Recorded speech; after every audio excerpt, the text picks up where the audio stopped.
सदाशिवसमारम्भां शङ्कराचार्यमध्यमाम् अस्मदाचार्यपर्यन्तां वन्दे गुरुपरम्पराम्। हरिः ओं श्रीगुरुभ्यो नमः। हरिः ओं।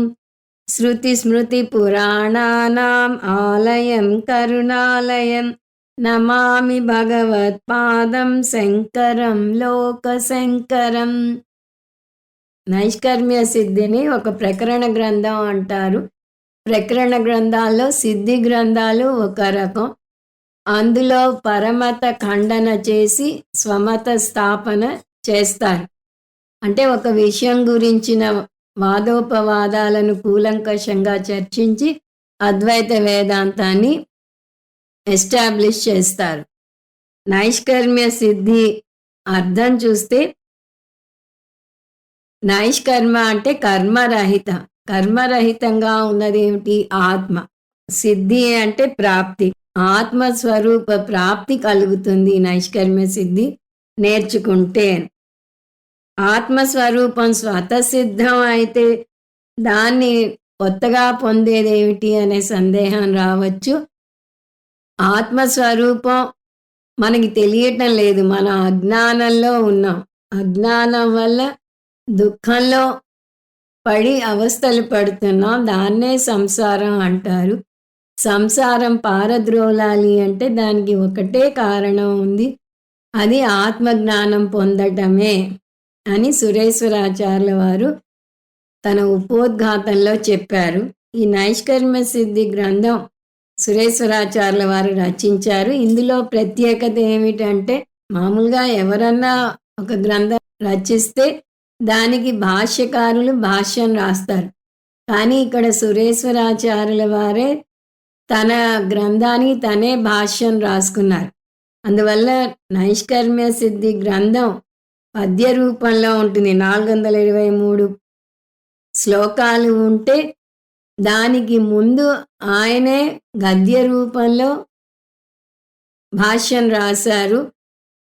ఆ భాష్యంలో, ఉపోద్ఘాత భాష్యంలో అజ్ఞానం వల్ల దుఃఖం ఎలా ఏర్పడుతుందో వివరంగా చెప్పి దాని పారద్రోలటానికి కారణం కూడా చెప్పారు. దుఃఖం అజ్ఞానం వల్ల కలుగుతున్నది కాబట్టి అజ్ఞానమే దుఃఖహేతు. కాబట్టి అజ్ఞానాన్ని పారద్రోలాలి అంటే జ్ఞానం ఒక్కటే మార్గం అని నిరూపించి టెక్స్ట్ ప్రాపర్లోకి అడుగు పెట్టబోతున్నారు. దానికి అవతారిక ముందు మంగళాశాసనం అంటారు, ఈశ్వర వందనం, గురు వందనం చేస్తారు. ఆ మంగళాశాసన శ్లోకానికి ముందు అవతారికని ఇప్పుడు చూద్దాము. స్వసంప్రదాయస్య చోదిత ప్రమాణపూర్వకత్వ జ్ఞాననాయ విశిష్ట గుణ సంబంధ సంకీర్తన పూర్విక గురోర్ నమస్కార క్రియా. అవతారిక గద్య భాగంలో ఉంది. అవతారిక సాధారణంగా సంబంధ భాష్యం అంటారు, కానీ ఇది ఉపోద్ఘాత భాష్యం అని చెప్పవచ్చు. చాలా శక్తివంతమైనది, చాలా ప్రసిద్ధి చెందినది, అద్భుతమైనది. తను ఎందుకు ఈ గ్రంథం రాస్తున్నారో ఇందులో చెప్తున్నారు. తత్ర అభిలషిత అర్థ ప్రచయాయ. ప్రచయాయ అంటే తీరటం కోసం. ఏమిటి తీరటం కోసం? అర్థ, కోరిక తీరటం కోసం. అభిలషిత, కోరిన కోరిక తీరటం కోసం. తత్ర, ఇక్కడ అంటే ఇంత ముందు మనకి వర్ణించారు, అజ్ఞానం వల్లనే దుఃఖం కలుగుతోంది కాబట్టి ఆ దుఃఖాన్ని పారద్రోలటానికి జ్ఞానం ఒక్కటే మార్గం అన్నారు. సో ఆ జ్ఞానం కలగటానికి అందువల్ల ఇక్కడ నేను కోరుకున్న కోరిక తీరటం కోసం ఈ గ్రంథాన్ని రచిస్తున్నాను అంటున్నారు. ఆయన జ్ఞాని అయితే కోరిక ఎలా కోరుతారు అని ఒక సందేహం. జ్ఞానికి కోరికలన్నీ ఒక్కసారిగా తీరిపోతాయని తైత్తిరీయోపనిషత్తులో వస్తుంది. సోస్నుతే సర్వాన్ కామాన్ సహా. అన్ని కోరికలు ఒక్కసారిగా తీరిపోతాయి. మరి ఇంక ఈయన కొత్తగా కోరిక కోరటం ఏమిటి అంటే, జ్ఞాని తన కోసం కోరిక కోరడు. లోక సంగ్రహార్థం కోరిక కోరుతారు. అది బంధించే కోరిక కాదు. బంధించని కోరికలు ఎన్నైనా ఉండవచ్చు జ్ఞానికి అని శాస్త్రమే చెప్తుంది. భగవంతుడు కూడా సో కామయతః బహుశ్యాం ప్రజాయేతి అని అన్నాడు అని వస్తుంది. అంటే భగవంతుడు కోరాడు నేను అనేకంగా అవుదునుగాక అని. అక్కడ ఇక్కడ జవాబు ఒకటే, లోక సంగ్రహార్థం జ్ఞాని అయినా భగవంతుడైనా ఏదైనా కోరి ఏదైనా చేస్తాడు అని. ఇక్కడ ఈయన కోరిక ఏమిటి అంటే ఈ నైష్కర్మ్య సిద్ధిని రచించటానికి పూనుకున్నాడు. అది ఆటంకాలు లేకుండా రాయగలగాలి. ఇంకొక కోరిక రాయంగానే సరిపోదు, తను రాసిన పుస్తకాన్ని నలుగురు చదివి లబ్ధి పొందాలి. ఆ పుస్తకం తీసుకెళ్ళి వాళ్ళ ఇంట్లో భద్రంగా గూట్లో పెట్టేసి దానికి దుమ్ము కొట్టుకుపోయేలా చేయడానికి కాదు. నలుగురు చదవాలి, దానివల్ల లబ్ధి పొందాలి అని ఆయన కోరిక. ఈ రెండు కోరికలు తీరాయా లేదా? తీరాయని ఖచ్చితంగా చెప్పవచ్చు. ఎందుకంటే ఆ పుస్తకం పూర్తి అయింది. మొదటి కోరిక తీరింది. రెండవ కోరిక నలుగురు చదవాలి అని 1000 సంవత్సరాల తర్వాత కూడా ఈ రోజుకి మనం ఈ నైష్కర్మ్య సిద్ధి నేర్చుకోగలుగుతున్నాము అంటే అది తరతరాలుగా వస్తూనే ఉంది, ఇప్పటి తరం దాకా వస్తూనే ఉంది అని దీని అర్థం తెలుస్తుంది. సో ఈ కోరిక తీరటం కోసం మంగళ శ్లోకం రచించాడు ఆయన. అది భగవంతునికి ప్రార్థన. ప్రకరణ అర్ధ సంసూత్రణాయ. ఈ గ్రంథాన్ని ప్రకరణం అంటారు అని చూసాము. అర్ధ అంటే ఇందులో ఉన్న విషయ వస్తువు అంటే సబ్జెక్ట్ మ్యాటర్ అంటాం. ఇంగ్లీష్లో కొన్ని తేలిగ్గా అర్థం అవుతాయి. సో ఈ ప్రకరణం యొక్క విషయ వస్తువు సంసూత్రణాయ, వీలున్నంత సూక్ష్మంగా చెప్పటానికి ప్రయత్నించటం కోసం అయం ఆద్య శ్లోక, మొట్టమొదటి శ్లోకాన్ని రచిస్తున్నాను అని ఉపోద్ఘాతంలో చెప్పాడు. దీని మొత్తం అర్థం, ఇక్కడ నేను కోరిన కోరిక తీరటం కోసం మంగళాశ్లోకంగా ఈ మొట్టమొదటి శ్లోకాన్ని రచిస్తున్నాను. ఇప్పుడు శ్లోకం చూద్దాం. ఖానిలాజ్ఞబ్ధరిత్ర్యంతం సక్పృణీనోద్గతం యతః ద్వాంతచ్చిద్దే నమస్తస్మై హరయే బుద్ధి సాక్షినే. సురేశ్వరాచార్యుల వారు కష్టమైన పదాలు వాడటంలో ఆనందం పొందుతారు. కొంతమంది చెప్పేది తేలిగ్గా చెప్పాలని చూస్తారు, కొంతమంది పదగుంబనం అంటారు. అనేక పదాలు వాడితే చాలా స్పెషల్గా ఉంటుంది అనుకుంటారు. ఇక్కడ సురేశ్వరాచార్యుల వారు తేలిక పదాలన్నా కూడా చాలా క్లిష్టమైన పదాలు వాడి హరికి నమస్కారం చేస్తున్నాను అని అన్నాడు. హరి అంటే ఈశ్వరుడు, విష్ణుమూర్తి.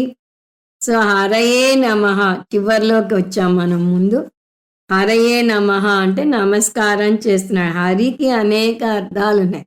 వ్యష్టిపరంగా చూస్తే మనలో ఉన్న అజ్ఞానాన్ని తొలగిస్తాడు. మనం చిన్నప్పుడు నేర్చుకున్న శ్లోకం మీకు గుర్తే ఉంటుంది. హరి అను రెండక్షరములు హరించును పాతకంబుల నంబు జనాభా, హరి నీ నామ మహత్వము హరిహరి పొగడంగ వశమే హరి శ్రీకృష్ణ. సో హరి నీ నామం జపిస్తేనే చాలు, మా పాపాలన్నీ తొలుగుతాయి అని ఈ ప్రార్థన అర్థం. హరతి పాపాని ఇతి హరి. సో హరి అంటే ఒక అర్థం పాపాలను తొలగించేవాడు అని. హరతి విఘ్నానితి హరి, పాపాలనే కాదు విఘ్నాలని కూడా తొలగిస్తాడు అని ఇంకొక అర్థం వస్తుంది. ఇక్కడ సురేశ్వరాచార్యుల వారు కోరుతున్నది విఘ్నాలను తొలగించాలి అని. అంటే వినాయకుడి పని కూడా ఇక్కడ విష్ణుమూర్తి చేస్తున్నాడు. దీన్ని బట్టే మనకు తెలుస్తున్నది భగవంతునిలో భేదాలు లేవు అని. సో విఘ్నహర్త్రే నమః.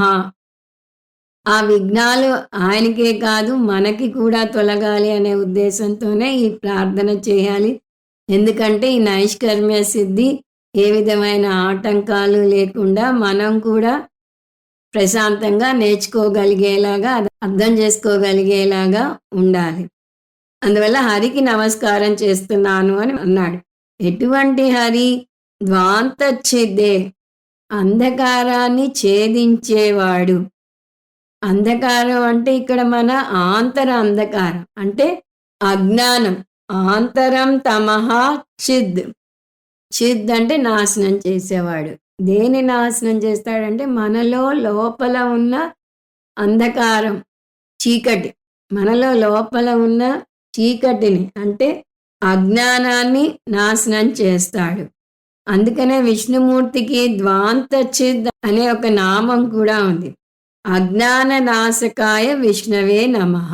సో అజ్ఞానాన్ని నాశనం చేసే విష్ణుమూర్తి నీకు నమస్కారం. ఇక్కడ మీకు సందేహం రావచ్చు, అజ్ఞానాన్ని నాశనం చేసేది గురువు కదా, అజ్ఞానం అనే తిమిరాన్ని నాశనం చేస్తాడు గురువు అని మనం గురువందనంలో చేస్తుంటాం కదా. ఇక్కడ విష్ణుమూర్తికి చెప్తున్నారు ఏమిటి అంటే, గురువు మనలో ఉన్న అజ్ఞానాన్ని ఎలా నాశనం చేస్తాడు? శాస్త్రం ద్వారా నాశనం చేస్తాడు. ఆ శాస్త్రం ఎవరిచ్చారు? సాక్షాత్తు భగవంతుడే ఇచ్చాడు. అపౌరుషేయం అంటాం మనం. అంటే పురుష బుద్ధి నుంచి వచ్చిన శాస్త్రం కాదు ఇది. సాక్షాత్తు భగవంతుని నుంచి వచ్చిన శాస్త్రాన్ని గురువు నేర్చుకుని మనకి నేర్పిస్తాడు. ఈ భగవంతుడు ఎలా ఉన్నాడు? యతః. యతః అంటే జగత్. ఉద్గతం. ఆ విష్ణువు నుంచే జగత్తు వచ్చింది. అంటే జగత్ కారణం బ్రహ్మ. తైత్రీయోపనిషత్తులో నేర్చుకుంటాం. యతో వా ఇమాని భూతాని జాయంతే ఏన జాతాని జీవంతి యత్ ప్రయంత అభిసంవిశంతి తద్ బ్రహ్మ. ఎవరి నుంచైతే ఈ జగత్ యొక్క సృష్టి స్థితి లయ జరిగిందో అది బ్రహ్మ అని అక్కడ వస్తుంది. సో జగత్తు వచ్చింది. ఏ జగత్తు? ఈ తైత్రీయోపనిషత్తులోనే ఏతస్మాద్ ఆత్మన ఆకాశ సంభూతః ఆకాశాద్వాయు వాయురగ్ని అగ్నే ఆపః అభ్య పృథివీ అని ఒక లిస్ట్ వస్తుంది. మొట్టమొదట ఈ బ్రహ్మ నుంచి ఏం వచ్చాయి అంటే పంచభూతాలు వచ్చాయి. ఆకాశం, వాయువు, అగ్ని, జలం, పృథివీ. ఇక్కడ ఏ పదాలు సురేశ్వరాచార్యులు వారు వాడుతున్నారో చూస్తే ఒక పెద్ద కాంపౌండ్ వర్డ్ వాడారు ఆయన.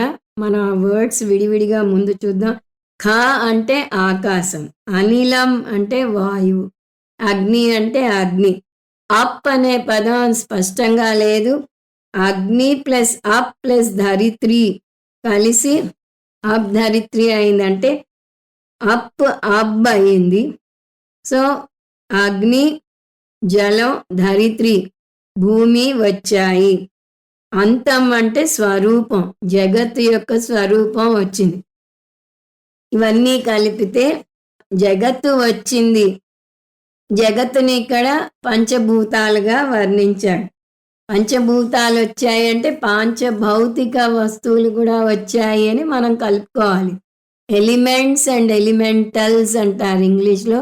పంచభూతాలు పాంచభౌతిక వస్తువులు అందులోంచే వచ్చాయి. అంటే భూత భౌతిక ప్రపంచం అంతా విష్ణుమూర్తి నుంచి వచ్చింది. దాన్ని ప్రపంచం అని ఎందుకంటారంటే పంచ విధాలుగా ఉంది కాబట్టి మన ఇంద్రియాలు ప్రపంచాన్ని 5గా విభజించి శబ్ద స్పర్శ రూప రసగంధాలుగా విభజించి మనకి వాటిలోని విషయ వస్తువులను జారవేస్తూ ఉంటాయి. సో ఇదంతా కలిపితే మళ్ళీ ఇక్కడ అర్థం ఏమిటి? ఆ జగత్ కారణ విష్ణుకు నా నమస్కారాలు. ఇక్కడ సృష్టి గురించే చెప్పిన మన తైత్రీయోపనిషత్తులో చూసినట్టుగా సృష్టి స్థితి లయ కారణం ఏదైతే ఉందో ఆ బ్రహ్మకు నా నమస్కారం అని తీసుకోవాలి. మన పురాణాల్లో మనకి సృష్టికర్త బ్రహ్మ, స్థితికర్త విష్ణుమూర్తి, లయకర్త శివుడు అని వచ్చిన శాస్త్రంకి వచ్చేసరికి ఈ ముగ్గురు ఒకటే, ఉన్నదొకటే బ్రహ్మ అని నేర్చుకుంటాం. అందుకని ఈ ఈ విష్ణుమూర్తి నుంచే సృష్టి స్థితి లయ జరుగుతున్నది అని ఇక్కడ చెప్తున్నారు. ఈ సృష్టిని 3 రకాలుగా ముగ్గురు దార్శనికులు వర్ణిస్తారు. అదేమిటో చూద్దాం. ఒక సిద్ధాంతం భగవంతుడు జగత్తును సృష్టించాడు అంటే నిమిత్త కారణవాదినః అంటారు వీరిని. వారు భగవంతుణ్ణి నిమిత్త కారణంగా వర్ణిస్తారు. అంటే భగవంతుడు ఎక్కడో దూరంగా కూర్చుని మనని ఇక్కడ సృష్టించాడు అని. ఎక్కడో దూరాన కూర్చున్నావు, ఇక్కడ మా తలరాతలు రాస్తున్నావు అని ఒక పాట కూడా ఉంది. సో వీళ్ళు భగవంతుని నిమిత్త కారణంగా చూస్తారు. దీని తటస్థ ఈశ్వరవాద అంటారు. ఎందుకంటే ఈ సృష్టికర్తగా మనం శాస్త్రంలో తటస్థ కారణం అంటాం. ఆ వివరాలు తర్వాత చూద్దాం. ఇలా చెప్పేది న్యాయ వైశేషికులు లేదా ద్వైతవాదులు. రెండవ వాదన భగవాన్ సృష్టించలేదు, తానే జగత్తుగా అయ్యాడు. దీని పరిణామి ఉపాదాన కారణవాదినః అంటారు. అంటే భగవంతుడు పరిణామం చెంది ఉపాదాన కారణంగా జగత్తు అంతటా ఉన్నాడు. ఉపాదాన కారణంకు ఒక సూత్రం. ఏమిటది? ఉపాదాన కారణం కార్యమంతటా ఉంటుంది. బంగారం ఆభరణాలకు ఉపాదాన కారణం. బంగారం ఆభరణాలంతటా ఉంటుంది. ఆ విధంగా ఈ జగత్తుకి బ్రహ్మ కారణం. బ్రహ్మ అన్నా, విష్ణు అన్నా, ఈశ్వరుడన్నా మనం చెప్పేది ఒకటే భగవంతుని గురించి. కాబట్టి ఈ బ్రహ్మ జగత్తు అంతటా ఉపాదాన కారణంగా ఉన్నాడు. అది తెలియక మనం భ్రమ దృష్టిలో ఉన్నాము. జగత్తుని మాత్రమే చూస్తున్నాం, భగవంతుని తెలుసుకోవడం లేదు. వీరేమో బ్రహ్మ అంతటా ఉన్నాడు అంటారు. సర్వం విష్ణుమయం జగత్తు. విశిష్టాద్వైతం వారి ఫిలాసఫీ ఇది. లేదా బ్రహ్మ పరిణామి వాదిన అని చెప్పవచ్చు. మూడవది మన అద్వైత వేదాంతం. బ్రహ్మ సృష్టించాడు అంటే బ్రహ్మకు కూడా ఒక పరిమితి ఉంటుంది. ఒక ఏకరూప ఈశ్వరునిగా వర్ణిస్తే మనిషికి ఎలా పరిమితి ఉంటుందో అలా ఏకరూప ఈశ్వరుని కూడా కాల పరిమితి, దేశ పరిమితి ఉంటుంది. బ్రహ్మ తానే జగత్తు అయ్యాడు అంటే పరిణామి ఉపాదాన కారణం అని చూసాం. అంటే మార్పు చెందాడు అని వస్తుంది. అందుకని ఈ రెండు కాదు, బ్రహ్మ తానే జగత్తుగా ప్రకటితమవుతున్నాడు. మార్పు చెందకుండా తానే జగత్తుగా ప్రకటితమవుతున్నాడు అని అద్వైతంలో చెప్తాం. దీన్ని బ్రహ్మ వివర్తవాద అంటారు. సురేశ్వరాచార్యుల వారు ఈ సిద్ధాంతాన్ని ఈ శ్లోకంలో చూపిస్తున్నారు. ఇది అద్వైత సిద్ధాంతం. టు బిగిన్ విత్ మాయా మానుష వేషంతో మొదలెడతారు. భక్తి మనకి ఏర్పడటానికి ముందు ఏకరూప ఈశ్వరుణ్ణి పరిచయం చేస్తుంది శాస్త్రం. ఆ దేవుడికి పూజ చేయమని చెప్తుంది. అది మొదటి సిద్ధాంతం ఇప్పుడు మనం చూసింది. దాని తర్వాత అనేక రూప ఈశ్వరుడు, మీరు ఏ దేవుణ్ణి కొలిస్తే ఆ దేవుడు జగతంతటా ఉన్నాడు అని నేర్చుకోవటం రెండవ సిద్ధాంతం. మూడవ సిద్ధాంతం ఆ దేవుడే అధిష్టానంగా ఉన్నాడు, నిర్గుణ బ్రహ్మ రూప ఈశ్వరుడు అని శాస్త్రం చెప్తుంది. సో ఈ జగత్తుని సృష్టించాడు అన్నది నిజంగా సృష్టించలేదు, ఇది రజ్జు సర్ప భ్రాంతి లాంటిది అని ఇక్కడ మంగళ శ్లోకంలోనే వేసేస్తున్నారు సురేశ్వరాచార్యుల వారు. మంగళ శ్లోకంలోనే చాలా లోతైన గంభీరమైన అర్థం నిమిడి ఉంది. సో రజ్జు సర్ప దృష్టాంతం ద్వారా వివరిస్తున్నారు. రజ్జు సర్ప దృష్టాంతం అంటే ఏమిటి? అక్కడ చీకటిలో తాడు ఉంది, సగం చీకటి ఉంది, సగం వెలుతురుంది. పూర్తిగా చీకటి ఉన్నా అక్కడ ఏదో ఉందని మీకు తెలియదు. పూర్తిగా వెలుతురున్నా ఏ సమస్య లేదు, తాడుగా కనిపిస్తుంది. కానీ సగం చీకటి సగం వెలుతురు ఉంటే అక్కడ ఏదో వస్తువు కనిపిస్తుంది, కానీ అది ఏమిటో తెలియదు. ఆ వస్తువు గురించిన అజ్ఞానం ఉంది. ఆ అజ్ఞానం వల్ల పొరపాటు పడతారు. ఏమని పొరపాటు పడతారు? అది పాముగా భావించి పొరపాటు పడతారు. ఎవరో వచ్చి లైట్ వేస్తే అది పాము కాదు, తాడు అని అర్థమవుతుంది. ఆ విధంగా మనం ఈ జగత్తు నిజంగా వచ్చింది అని పొరపాటు పడుతున్నాం. నిజంగా జగత్తు యొక్క సృష్టి జరగలేదు. ఎందుకంటే జగత్తు మాయ. ఒక కాలంలో వచ్చి ఒక కాలంలో వెళ్ళేదాన్ని మాయ అంటారు. జగత్తు మాయ, అది సత్యం కాదు అని నిరూపిస్తారు. ఈ మాయా తత్వం వల్ల జగత్తు యొక్క సృష్టి నిజంగా జరగలేదు. భగవంతుడు జగత్తుగా మారలేదు, జగత్తుగా కనిపిస్తున్నాడు. ఇప్పుడు రజ్జు సర్ప భ్రాంతి తీసుకుంటే తాడు పాముగా పుట్టలేదు, తాడు పాముగా మారలేదు, తాడు పాముగా కనిపిస్తోందంతే. అదేవిధంగా భగవంతుడు జగత్తుని సృష్టించలేదు, భగవంతుడు జగత్తుగా తానే అవ్వలేదు, భగవంతుడు జగత్తుగా కనిపిస్తున్నాడు అని మనకి తెలుస్తుంది. సో అలా భగవంతుడు జగత్తుగా కనిపిస్తున్నాడే, ఆ భగవంతునికి నేను నమస్కారం చేస్తున్నాను. ఆయనే సత్యం. అంటే ఈ మాటల్లో బ్రహ్మ సత్యం జగన్మిథ్య నిరూపించేశాడు. స్రక్ పణి ఇవ. ఈ జగత్తు ఎలా ఉంది అంటే స్రక్ పణి ఇవ. స్రక్ అంటే మనం అంతకుముందు రజ్జు సర్ప భ్రాంతి చూసి తాడు పాము చూసాం. ఇక్కడ మాల, స్రక్ అంటే మాల. మాలని ఫణి అంటే పడగలు ఉన్న వస్తువు. పడగలున్నది ఏమిటి? పాము. సో మాల పాము లాగా, ఇవ అంటే లాగా కనిపిస్తున్నది అని చెప్తున్నాడు. సో విష్ణుమూర్తి ఈ జగత్తులాగా కనిపిస్తున్నాడు. ఎక్కడున్నాడు విష్ణుమూర్తి? బుద్ధి సాక్షినే. ఒక పిడుగు లాంటి వార్త వేశాడు. విష్ణుమూర్తి ఎక్కడో దూరంగా వైకుంఠంలో లేడు. చాలామంది భక్తితో భగవంతునితో మాట్లాడుతూ ఉంటారు. ఆ భగవంతుడు దూరంగా ఉన్నట్టుగా తల పైకెత్తి మాట్లాడతారు.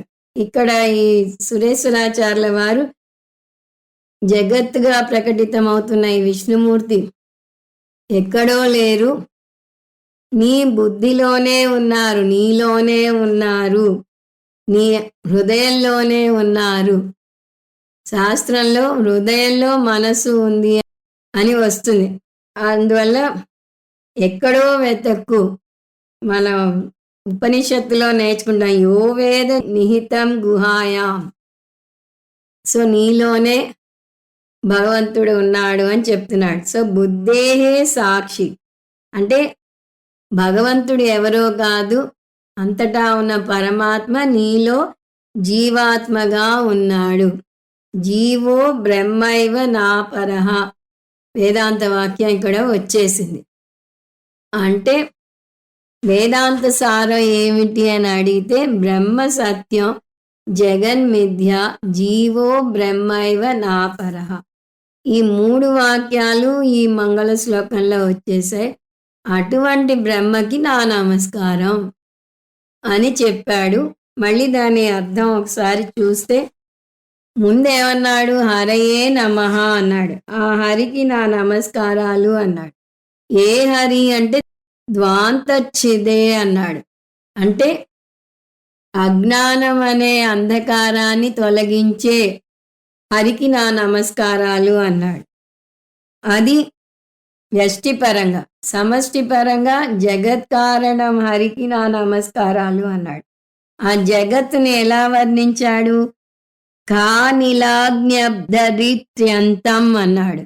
అంటే అందులో ఆకాశం, వాయువు, అగ్ని, జ్వలం, భూమి, అంతం ఇవన్నీ వచ్చాయి. అంతం అంటే అంతం కాదు, ఇది జగత్ యొక్క స్వరూపం. ఈ విధంగా పాంచభౌతిక ప్రపంచం వచ్చింది. సో బ్రహ్మ జగత్ కారణం అని ఓ పక్క చెప్తూ, కానీ ఈ జగత్తు నిజంగా రాలేదు, జగత్తుగా బ్రహ్మే ప్రకటితమవుతున్నాడు అందువల్ల బ్రహ్మే సత్యం, జగత్తు మిథ్య అని అక్కడ చూపించాడు. అది ఎలా మిథ్య అంటే స్రక్ ఫణి ఇవ ఉద్గతం అన్నాడు.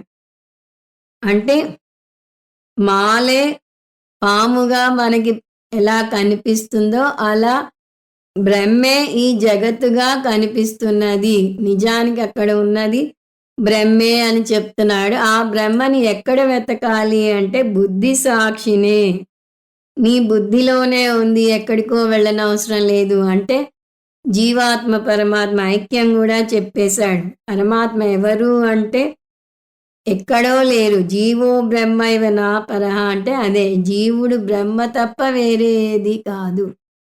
అంతటా ఉన్న పరమాత్మే నీలో జీవాత్మగా ఉన్నాడు. సో వేదాంత సారమంతా ఒక చిన్న శ్లోకంలో చెప్పి అటువంటి హరికి నా నమస్కారం అని చెప్పాడు. ఎంత అద్భుతమైన శ్లోకమో చూడండి. ఇప్పుడు రెండో శ్లోకంలోకి అడుగు పెడదాం. దాని ముందు కూడా మళ్ళీ అవతారిక ఉంది, అంటే భాష్యం. ఈశ్వర నమస్కారం తర్వాత గురువుకి నమస్కారం చేస్తున్నాడు.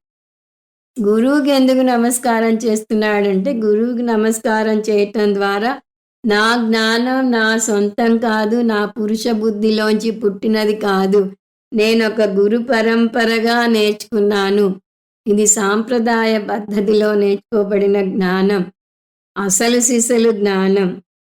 నాకు నేర్చుకున్నాను అని చెప్పడానికి ఆధారం ఉన్నది. స్వామీజీ అంటారు స్వయంభూ గురువుల దగ్గరికి వెళ్ళకూడదు అని. కొంతమంది నువ్వు ఎలా నేర్చుకున్నావంటే నాకు అలా థాట్స్ వచ్చాయి అనో, ఎవరూ నేర్పించలేదండి నాకే కొన్ని ఆలోచనలు వస్తాయనో అంటారు. వాళ్ళు ఎంత గొప్ప వాళ్ళైనా వాళ్ళకి నమస్కారం పెట్టాలి తప్పితే వాళ్ళ దగ్గర నేర్చుకోకూడదు అని శంకరాచార్యుల వారే ఒక చోట భాష్యంలో రాస్తారు. అందువల్ల మనం ఒక గురువు దగ్గర నేర్చుకోవాలంటే మొట్టమొదట అడగాల్సిన ప్రశ్న మీ గురువు ఎవరు? అతను సాంప్రదాయబద్ధంగా నేర్చుకుంటేనే అతను గురువు అవ్వగలుగుతాడు. శ్రోత్రియ బ్రహ్మనిష్ట గురువు అవుతాడు. శ్రోత్రియ బ్రహ్మనిష్ట అంటే శృతిని నేర్చుకోవాలి, అది బోధించగలగాలి, ఆ జ్ఞాననిష్టలో నిలబడాలి. అందువల్ల ఇక్కడ ఈ అవతారికలో నిరూపిస్తున్నాడు, నేను చెప్పబోతున్నది నా సొంతం కాదు, నా గురువు ద్వారా నేను నేర్చుకున్నది. మీ మీద నేను ప్రయోగాలు చేయటం లేదు, మిమ్మల్ని గిన్ని పిగ్గుగా వాడి మీ మీద ప్రయోగాలు చేయటం లేదు. ఇది తరతరాలుగా వస్తున్నది. కేనోపనిషత్తులో కూడా గురువు అంటాడు ఇది నేను నీకు చెప్పలేను అని చెప్పి శిష్యుడు అయితే ఇంకేమిటి లాభం అని వెళ్ళబోతుంటే మా గురువులు మాకు ఎలా చెప్పారో అలా నీకు బోధిస్తాను అని చెప్తారు. అదేవిధంగా ఇక్కడ శంకరాచార్యుల వారు నాకు ఎలా బోధించారో అలా బోధిస్తాను అని సురేశ్వరాచార్యుల వారు చెప్తున్నారు. ఆ లైన్ చదువుదాం ముందు. స్వసంప్రదాయస్య చోదిత ప్రమాణ పూర్వకత్వా జ్ఞాపనాయ విశిష్ట గుణ సంబంధ సంకీర్తన పూర్వికా గురోర్ నమస్కార క్రియా. సో స్వసంప్రదాయస్య అంటే సాంప్రదాయబద్ధంగా నేర్చుకున్న విద్య లేదా పొందిన జ్ఞానం. సంప్రదానం అంటే సమ్యక్ ప్రకర్షేణ దానం సంప్రదానం అంటే ఒక క్రమ పద్ధతిలో గురువు నుంచి శిష్యునికి అందజేయబడిన విద్య. ఆ గురువు ఎలా నేర్చుకున్నాడు? తన గురువు నుంచి నేర్చుకున్నాడు. ఆ గురువు ఎలా నేర్చుకున్నాడు? తన గురువు నుంచి నేర్చుకున్నాడు. ఒక రిలే రేస్ లాగా ఆ గురువులు వెనక్కి వెళ్తూ వస్తే చివరికి నారాయణుడే గురువు అవుతాడు. మనం చేసే ప్రార్థన శ్లోకాల్లో ఒకటి ఈ గురు శిష్యుల పరంపర వస్తుంది. నారాయణం పద్మభువం వశిష్టం శక్తించ తత్పుత్ర పరాశరంచ వ్యాసం సుఖం గౌడపదం మహాంతం గోవింద యోగీంద్రమథాస్య శిష్యం శ్రీశంకరాచార్యమథాస్య పద్మపాదంచ హస్తామలకంచ శిష్యం తం తోటకం వార్తికకారమన్యాన్ అస్మద్గురూన్ సంతతమానతోస్మి. నారాయణుడి నుంచి మొదలుపెట్టి అస్మద్ గురున్, నా గురువు దాకా అందరికీ నేను నమస్కారం చేస్తాను అని వస్తుంది. ఇక్కడ మనకి శంకరాచార్యుల వారు వచ్చారు. ఆయనకి 4 శిష్యులు, పద్మపాదులు, హస్తామలకులు, తోటకాచార్యులు, సురేశ్వరాచార్యుల వారు. ఇక్కడ సురేశ్వరాచార్యుల వారిని వార్తికకారః అన్నారు. ఆయన వార్తికలు రాశారు కాబట్టి వార్తికకారుడుగా ప్రసిద్ధి పొందారు. అది సురేశ్వరాచార్యులు కాక వేరెవరూ కాదు. సో సురేశ్వరాచార్యులు మనకి ఇప్పుడు గురువు, కానీ ఆయన గురువు శంకరాచార్యుల వారు. ఆయన గురువుకి ఆయన నమస్కారం చేస్తున్నాడు. ఎందుకంటే ఆయన కూడా వాళ్ళ గురువుల ద్వారా నేర్చుకున్నారు అని. భజనల్లో కూడా ఇటువంటి సాంప్రదాయ భజన ఉంటుంది. సో స్వసంప్రదాయ, స్వ అంటే నాకు, సురేశ్వరస్య సంప్రదాయ, సురేశ్వరాచార్యులైన నాకు జ్ఞానం ఎలా వచ్చింది? చోదిత ప్రమాణపూర్వకం. ఈ జ్ఞానం ఆషామాషిగా వచ్చింది కాదు, అరకొర జ్ఞానం కాదు, నా అంతట నేను పొందిన జ్ఞానం కాదు. చోదిత అంటే శాస్త్రంలో ఏదైతే బోధింపబడిందో, శాస్త్రమే ప్రమాణం, ప్రమాణపూర్వకం, ప్రమాణం మీద ఆధారపడి నేర్చుకున్న జ్ఞానం. ఏ ప్రమాణం అంటే చోదితం అంటే శాస్త్రం. శాస్త్రం ఏదైతే నేర్చుకోవాలని నిర్దేశించిందో ఆ జ్ఞానం నేను నేర్చుకున్నాను. సో శాస్త్రంలో చెప్పబడిన జ్ఞానాన్ని నేర్చుకున్నాను. మనం లౌకిక విషయాలకి ఎలా ప్రత్యక్ష ప్రమాణం, అనుమాన ప్రమాణం, విజ్ఞాన శాస్త్ర ప్రమాణం వాడతామో అలా ఆత్మ గురించి నేర్చుకోవడానికి ఇవేవి పనికిరావు. ఆత్మజ్ఞానం పొందడానికి శాస్త్ర ప్రమాణమే వాడాలి. బ్రహ్మసూత్రాల్లో ఈ శాస్త్ర ప్రమాణాన్ని చాలా వివరంగా చర్చించి ప్రత్యక్ష ప్రమాణం ఎంత విలువైనదో శాస్త్ర ప్రమాణం కూడా అంత విలువైనదే అని నిరూపిస్తారు వ్యాసాచార్యుల వారు. కాబట్టి ప్రత్యక్ష ప్రమాణానికి ఉన్న విలువ ఉన్నంత శాస్త్ర ప్రమాణం నుంచి నేను నేర్చుకున్నాను, శాస్త్రంలో చెప్పింది చెప్పినట్టుగా నేర్చుకున్నాను అని సురేశ్వరాచార్యుల వారు తన గురించి చెప్పుకుంటున్నారు. స్వ అంటే తన గురించి చెప్పుకుంటున్నారు. ఇక్కడ గమనించాల్సిన విషయం ఒకటి ఉంది. శాస్త్రం ఎన్నడూ నేను ప్రమాణం, నన్ను నేర్చుకోండి అని చెప్పదు. ఎందుకంటే నేను ప్రమాణం అనగానే సరాసరి శాస్త్రానికి వెళ్ళిపోయి తనంతట తను నేర్చుకోవడానికి ప్రయత్నిస్తాడు శిష్యుడు. అది చాలా ప్రమాదం. అలా సొంతంగా నేర్చుకోవడానికి ప్రయత్నిస్తే శాస్త్రం అర్థం అవుతుందో లేదో తెలియదు, కానీ అనేక అపోహలకు దారి తీస్తుంది. భగవద్గీతే తీసుకుంటే కృష్ణ పరమాత్మ నేను నేను నేను అని అనేక చోట్ల చెప్తాడు. కానీ శంకర భాష్య ఆధారంగా మన స్వామి పరమార్థానందజీ బోధ చేసింది వింటే అర్థం అవుతుంది. ఒక చోట ఏకరూప ఈశ్వరుడిగా తనను వర్ణించుకుంటే, ఒక చోట అనేక రూప ఈశ్వరుడిగా వర్ణించుకుంటే, ఇంకొక చోట అరూప ఈశ్వరునిగా వర్ణించుకున్నాడు. దేని గురించి చెప్తున్నాడు అనేది గురువు ద్వారా నేర్చుకుంటే గానీ అర్థం కాదు. అలాగే ఆత్మ అనే పదం వస్తుంది. ఆత్మ అంటే నేను అని వస్తుంది, సచ్చిదానంద ఆత్మ అని వస్తుంది, శరీరం అని వస్తుంది, మనసు అని వస్తుంది, సగుణ బ్రహ్మ అని వస్తుంది.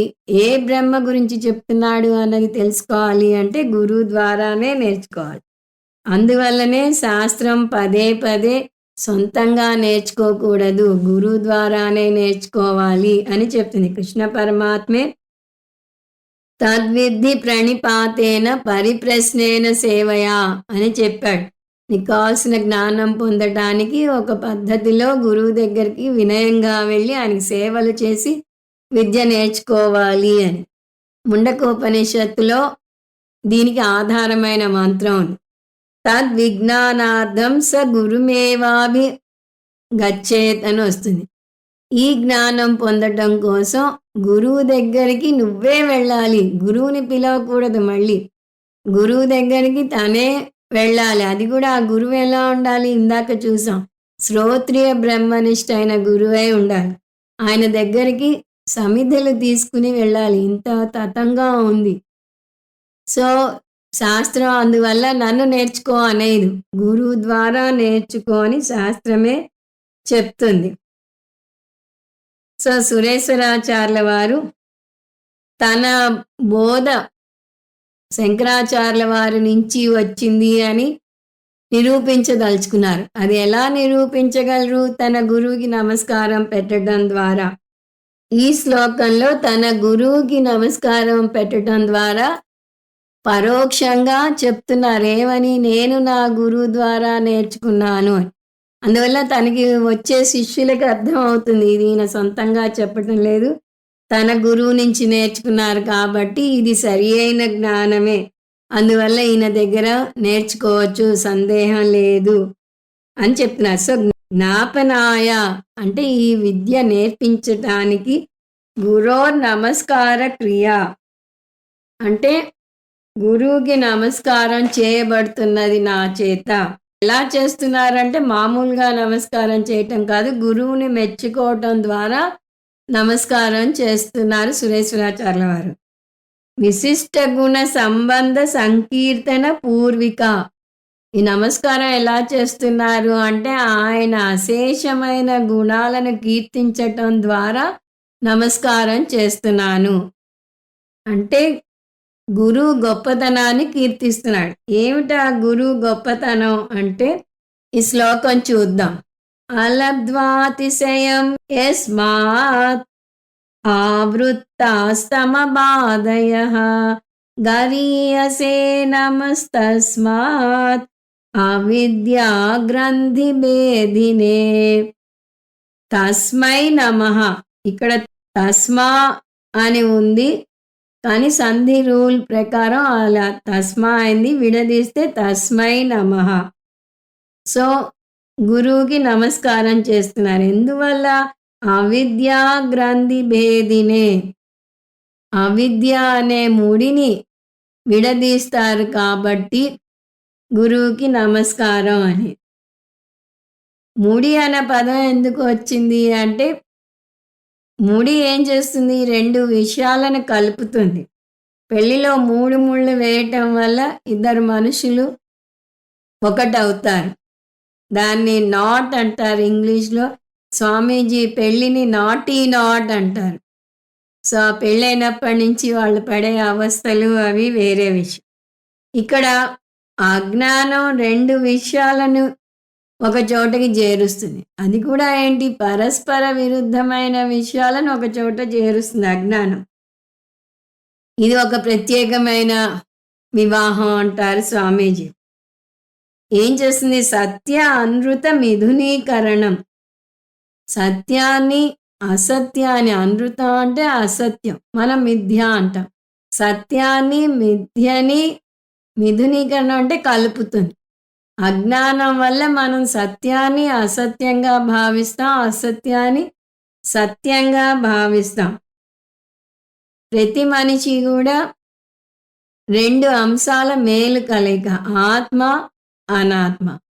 ఆత్మ సత్యం, అనాత్మ మిథ్య. కానీ మనం అజ్ఞానం వల్ల ఏం చేస్తున్నాం? అసలు ఆత్మ ఉందనే తెలుసుకోము. ఒకవేళ తెలుసుకున్నా ఆత్మ మీద అనాత్మ లక్షణాలను ఆరోపిస్తాం. శరీరంతో మనసుతో మమేకం చెందుతాం. అవి ఆత్మ లక్షణాలు అనుకుంటాం. శరీరం లావెక్కుతుంటే నేను లావెక్కుతున్నాను అని బాధపడిపోతాం. మనసుకి చిరాగ్గా ఉంటే నాకు చిరాగ్గా ఉంది, నన్ను కాసేపు పలకరించకండి అంటాం. అంటే మన శరీరాల లక్షణాలను తీసుకువెళ్ళి ఆత్మ మీద ఆరోపిస్తున్నాం. అంటే మిథ్యా శరీరం లక్షణాలను సత్య ఆత్మకు ఆపాదిస్తున్నాం. శాశ్వతమైన ఆత్మ మీద అశాశ్వతమైన కార్యకరణ సంఘాత లక్షణాలను ఆపాదిస్తున్నాం. అందువల్ల వచ్చిన ప్రోడక్ట్ ఏమిటి అంటే చిత్ ప్లస్ జడ గ్రంథి. చైతన్యము జడము ముడివడి ఉన్నాయి మన అజ్ఞానం వల్ల. గురువు ఏం చేస్తాడు? ఈ రెండిటికి డైవర్స్ ఇస్తాడన్న పదం వాడొద్దు అంటారు స్వామీజీ. చూడండి, అందులో కూడా ఎంత జాగ్రత్తగా పదాల ఎన్నిక ఉందో. సో ఈ రెండిటి ముడిని విడదీయటానికి డైవర్స్ అన్న పదం వాడద్దు, సన్యాసం ఇస్తున్నాడు. ఆంతర సన్యాసం ఇస్తారు గురువు అని చెప్తున్నారు. దేనికి ఆంతర సన్యాసం? ఈ అజ్ఞానానికి సన్యాసం ఇస్తున్నారు. అంటే నేను ఆత్మను, నేను శాశ్వతం, నేను అకర్త, భోక్త, ఈ కర్మలు చేస్తున్నది, బాధలు అనుభవిస్తున్నది శరీరం, మనసే అని అర్థం చేసుకునేలాగా గురువు చేస్తాడు. అందువల్ల భేది అంటే నాశనం చేసే గురువు అని. నా గురువు నాకు ఈ అజ్ఞానాన్ని తొలగించాడు. నాకు బాగా అర్థమైంది. నేను ఆత్మను, నేను సత్యాన్ని, నేను మిథ్యా శరీరాన్ని కాను అని అంటాం. ఆ గురువుని మెచ్చుకునేటప్పుడు సాధారణంగా ఏం చేస్తాం? మనం చాలా వినయంగా చెప్తాం. నాలాంటి మట్టి బుర్రకే ఎంతో బాగా అర్థమైంది. ఆయన చాలా బాగా చెప్పాడు అని అంటాం. అంటే అక్కడ గురువుకి గొప్పతనాన్ని ఆపాదిస్తున్నాం. అందులో ఇక్కడ గురువు మామూలు గురువు కాదు. సాక్షాత్తు ఆదిశంకరాచార్యుల వారు అద్వైత వేదాంతం ఈరోజు మనం నేర్చుకోగలుగుతున్నాం అంటేనే ఆ ఘనత ఆదిశంకరాచార్యుల వారికి చెందుతుంది. అందుకనే సురేశ్వరాచార్యుల వారి గురువు కాబట్టి, మనకి కూడా గురువు కాబట్టి మనం ఈ క్లాసు ఆదిశంకరాచార్యుల వారి పూజతో కూడా మొదలుపెట్టాం. అందువల్ల నా గురువు చాలా శ్రేష్టం అని చెప్పటానికి గరీయసే అంటున్నారు. గరీయసే అంటే శ్రేష్టతమం, శ్రేష్టం, శ్రేష్టతరం, శ్రేష్టతమం. డిగ్రీస్ గ్రేట్, గ్రేటర్, గ్రేటెస్ట్ అంటాం ఇంగ్లీష్లో. ఎంత గొప్ప గురువు అని చెప్పడానికి ఇక్కడ సురేశ్వరాచార్యుల వారు కవితా ధోరణిలో చెప్తున్నారు. ఆయన ప్రత్యేకత అదే చూసాం. ఏది డైరెక్ట్గా సింపుల్గా చెప్పరు. ఒక ప్రత్యేకమైన శైలిలో పదగుంభనాలతో చెప్తారు. అందువల్ల ఎంత గొప్ప తన గురువు అని అంటే మొదటి పాదంలో ఆ కవితా ధోరణి చూస్తాం. అలబ్ధ్వా అతిశయం యస్మాత్. ముందు ఈ కవితా ధోరణి అర్థం చూస్తే అప్పుడు మీకు పదాలు తేలిగ్గా అర్థం అవుతాయి. నా గురువు గరీయసే అన్నాడు, శ్రేష్టతమం అని. ఆ శ్రేష్టతమం వాడినప్పుడు ఆ పదాలు తరం, తమం పదాలు కంపారేటివ్ డిగ్రీ, సూపర్లేటివ్ డిగ్రీ. ఇందాక చెప్పాను శ్రేష్టం, శ్రేష్టతరం, శ్రేష్టతమం. ఇంగ్లీష్లో గ్రేట్, గ్రేటర్, గ్రేటెస్ట్ అంటాం. సో ఈఆర్ఈఎస్టి కంపారేటివ్ సూపర్లేటివ్ వాడినట్టుగా తరం, తమం కంపారేటివ్ సూపర్లేటివ్ డిగ్రీలకి వాడతాం. ఈ తరం, తమం పదాలు శంకరాచార్యులకి ఈయన వాడుతున్నారు. ఈయన కన్నా శ్రేష్టమైన గురువు ఎవరున్నా ఉన్నారా అని అంతా తిరిగి వచ్చాయట. అందరి గురువుల దగ్గరకు వెళ్ళి వచ్చి ఏ గురువుకి ఈ పదం సరిపోదు, శంకరాచార్యుల వారికే సరిపోతాయి అని నిర్ణయించుకుని వెనక్కి వచ్చి ఆయన దగ్గర సెటిల్ అయ్యాయిట. అది ఇక్కడ ఆయన చెప్తున్న కవితా ధోరణి సారాంశం. సో వీటిని తరతమ ప్రత్యయాః అంటారు. గురుహు, గురుతరః, గురుతమః. నీకు ఈ గురుతర బాధ్యత పెడుతున్నాను, గురుతమ బాధ్యత పెడుతున్నాను అని అంటూ ఉంటాం. సో దీని తమ ప్రత్యయం అంటారు. సో తమ బాధయ అంటే తమ ప్లస్ బాధయ వస్తుంది. సో ఈ ప్రత్యయాలు అతిశయం అలబ్ధ్వా, శంకరాచార్యుల వారి కన్నా ఎక్కువగా ఉన్న వారెవరు దొరకక వెనక్కి వచ్చాయి. వ్యావృత్తి వెనక్కి తిరిగి వచ్చాయట. ఎక్కడికి తిరిగి వచ్చాయి? యస్మాత్ గురోహు, నా గురువు దగ్గరికి వెనక్కి తిరిగి వచ్చాయి. అందువల్ల అన్యత్ర అతిశయం, అన్యత్ర కలుపుకోవాలి మనం. అన్యత్ర అతిశయం అలబ్ధ, వెనక్కి తిరిగి వచ్చాయి. సో నా గురువు ఎవరనుకుంటున్నారు? అంత మ్యాచ్లెస్ గురువు అంటాం ఇంగ్లీష్లో. సరిలేరు నీకెవరు అంటాం. ఆయనకు ధీటైన వారెవరు లేకపోవటం వల్ల ఈ గురువే చాలా అతిశయించిన గురువు. అటువంటి గురువుకి నేను నమస్కారం చేస్తున్నాను అంటాడు. గురువు పదంలోనే ఆ అర్థం ఉంది. గు అంటే అంధకారం, రు అంటే నివర్తించటం అని. అంటే అంధకారాన్ని నివర్తించేవాడు, అంధకారాన్ని పారద్రోలేవాడు గురువు అని అర్థం వస్తుంది. సో, ఈ శ్లోకం అర్థం మళ్ళీ చూస్తే, నేను నమస్కారం చేస్తున్నాను. తస్మై నమః. నా గురువుకి నమస్కారం చేస్తున్నాను. ఎందువల్ల అంటే అవిద్యా గ్రంథి భేదినే. నాలో ఉన్న అజ్ఞానం అనే చీకటిని పారద్రోలాడు కాబట్టి. గరీయసే. ఆయన అందరిలోకి శ్రేష్టమైన గురువు.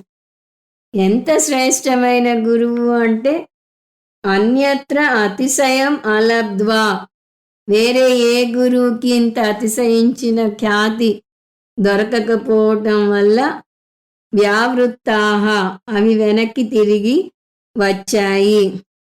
తమ బాధయ, ఏమిటి వెనక్కి తిరిగి వచ్చాయంటే ఇదిగో ఈ తర తమ అనే తమ ప్రత్యయాలు వెనక్కు తిరిగి వచ్చాయి అని అర్థం. తర్వాత తన సబ్జెక్ట్ మ్యాటర్లోకి వెళ్తారు. అది వచ్చే క్లాస్లో చూద్దాం. ఓం తత్సత్. సర్వం శ్రీకృష్ణార్పణమస్తు. ఓం పూర్ణమద పూర్ణమిదం పూర్ణాత్ పూర్ణముదచ్యతే పూర్ణస్య పూర్ణమాదాయ పూర్ణమేవావశిష్యతే. ఓం శాంతి శాంతి శాంతి. హరి ఓం. శ్రీ గురుభ్యో నమః. హరి ఓం.